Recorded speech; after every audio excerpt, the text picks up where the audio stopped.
Hey, look at this. Oh my God, I forgot you won the other day already. Look at this. Campion. We did work this week. I haven't felt it. Sure. It's kind of heavy.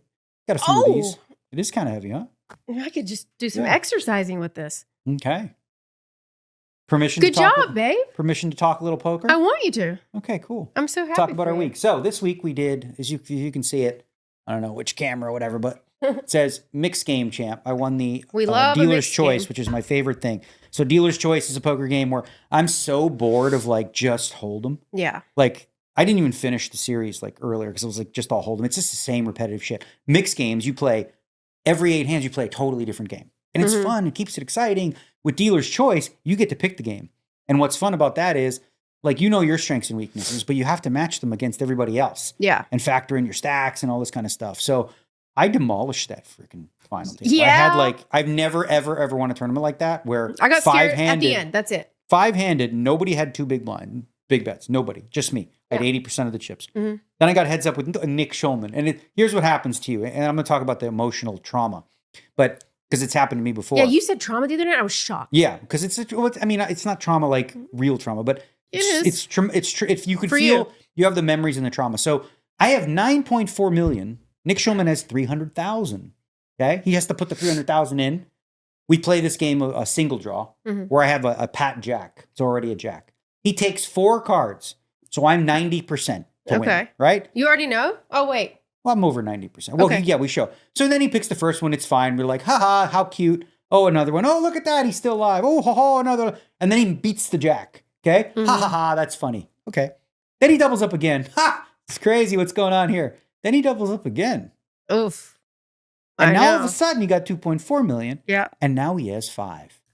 He tied it up. And I'm like having my Helmuth anxiety all over again. You went from jokey, and I took a picture of you on the TV to show you where you were like, I was completely and utterly shaken emotionally. Now, the good news is I've been doing this for 30 years. It doesn't affect like how I play.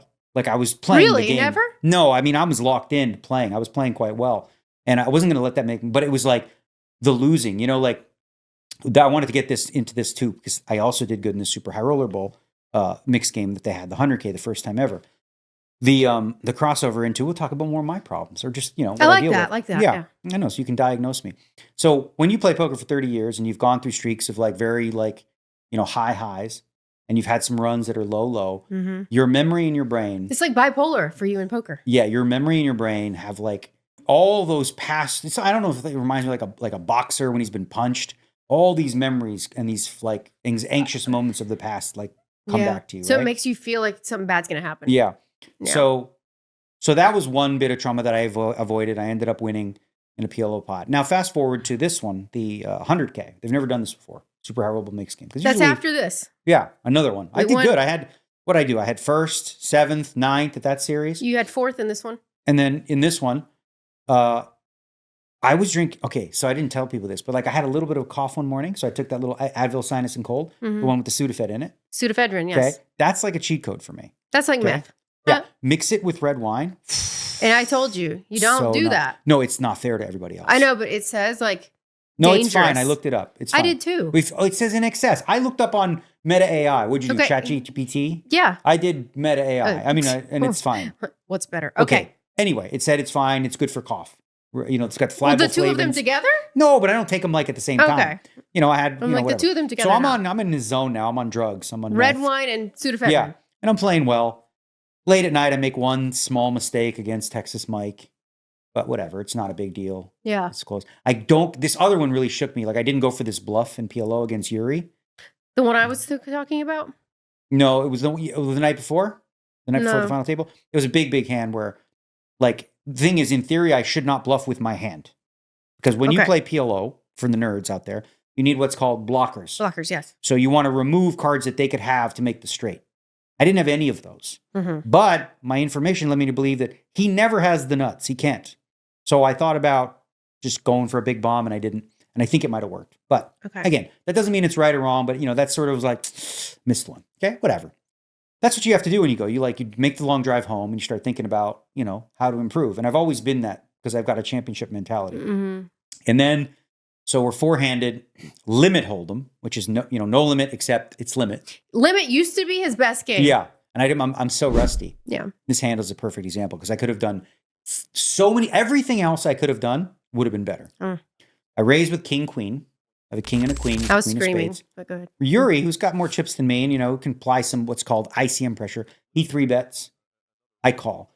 Now, I can actually 4-bet here sometimes. It's actually not a bad play. Or deeper to take, because in limit, you always want to throw the last punch and just take the aggression. Okay. But anyway, so I call, which is fine. Flop is 4-4-3, 2 spades, 1 club. I check, he bets, I call. That's standard. Turns a 5, I check, he checks. River's the ace of spades. So there's ace, 3, 4, 4, 5, 3 spades. I check, he bets, and it doesn't make no damn sense.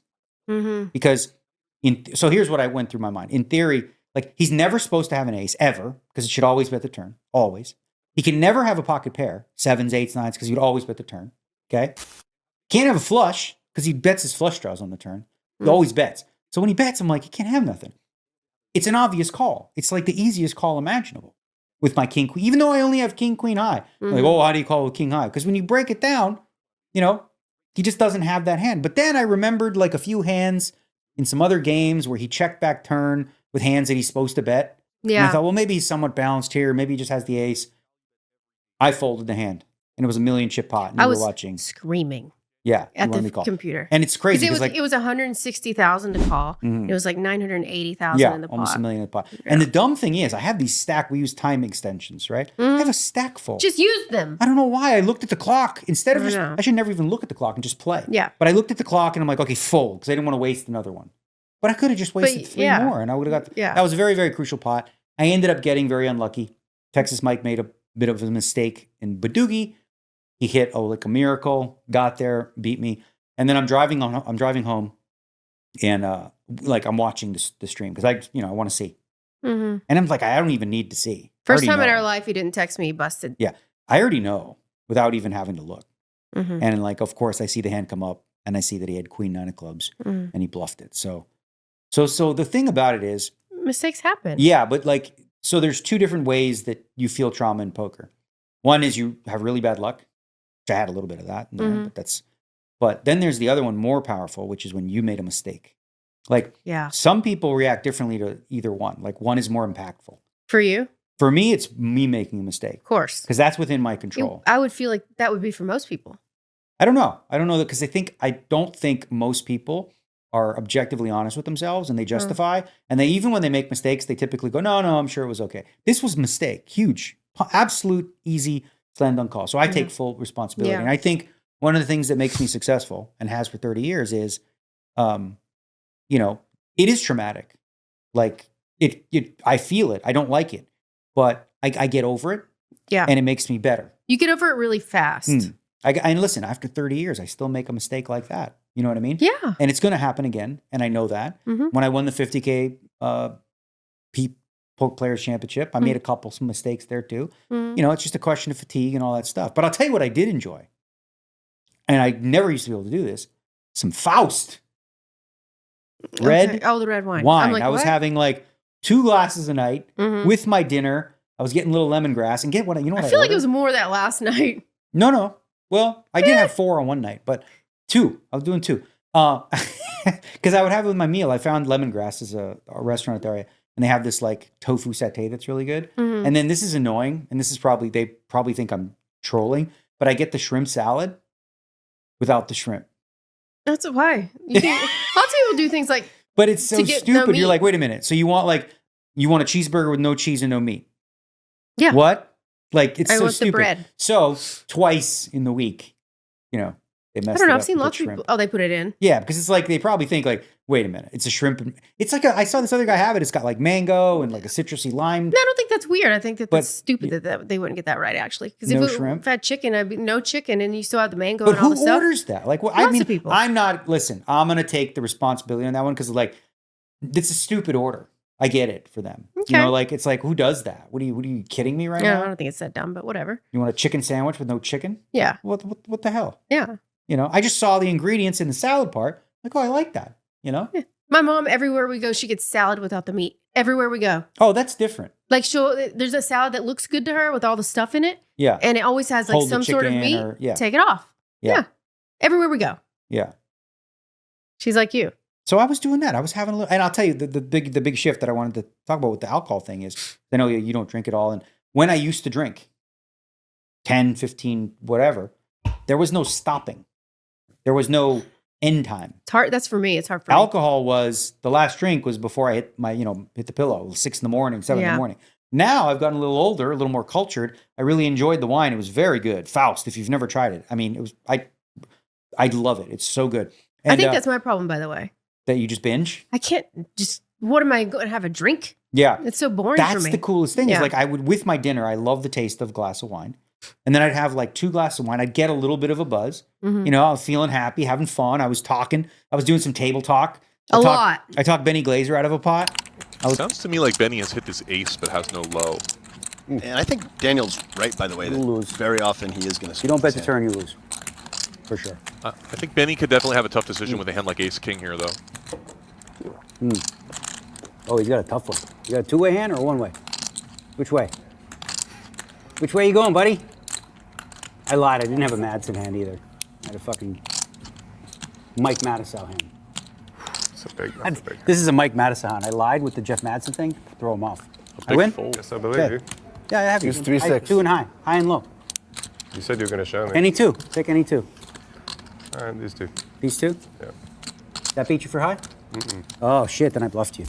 I was like, I'm a high hitter. I'm like, you lose for sure, buddy. You can't. I have a 2-way hand. You can't win. 100% you lose. And he looked at me, and then he's like, he folded, and then he found out that he would have got half the pot. You asked him and then if he was like annoyed. mad at me. Yeah, he was. I'm like, buddy, I don't. It's poker. You And think I just then- have to tell you the truth? Like, my hand is exactly this. Do this. Like, No, but you asked if he was annoyed and he said yes. yeah. So Because no, I think he was annoyed that he thought. Because I think he thought that like, why would you think that you were winning both those pots, like both sides of the pot, So he was annoyed I by knew my you were logic. drunk because I could see.